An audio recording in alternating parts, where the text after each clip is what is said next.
Part 8A, Control Directory. In this part we would like to introduce you to the control directory and the registration forms for controls in DPD-EASY. Let's change to the control directory.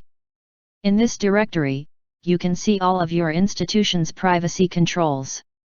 In total, you can record and manage 50 privacy controls. In the overview you can see essential information from the control forms. You can switch to the individual forms via hyperlinks in the fourth column name of the control by clicking on the name of a control. Like in the data protection documentation, we have recorded data protection controls in advance that are often implemented in many institutions. Like for the data protection documentation, it depends on many factors, such as the size and nature of your facility, which and how many controls a facility has implemented and needs.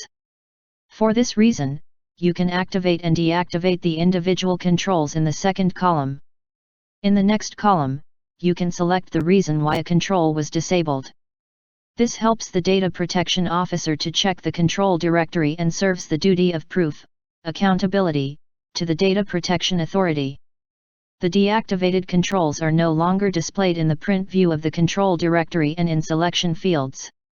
Of course, you can override or adjust all controls, as the control overview should reflect the controls in your facility. In the following column you will find the name of the control. The name can be edited here.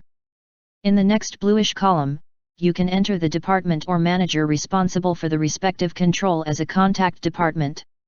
A cycle for revision is also defined for controls. Whether a form needs to be revised, you can see in the column due date next admission. In addition, a cycle is stored to check the functionality of the controls recorded. The deadline for the next test and whether it has already been exceeded can be found in the column Next Control Assessment Planned For. The results of the last control check can be found in the two columns in front of it. A more detailed explanation of the control audit is given in Part 8B Control Description and Evaluation Forms. The examination cycles can be adapted in the customizing. The default setting is 2 years.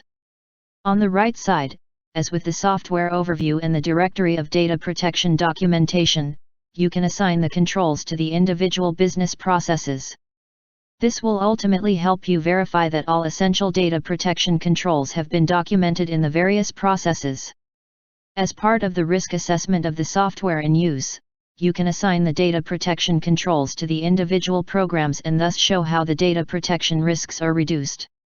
In the overviews of the Technical Organizational Measures, TOM, which document which measures and controls have been set up to protect personal data, you can assign the controls to the individual measures and thus supplement the overview and provide further information on the controls set up.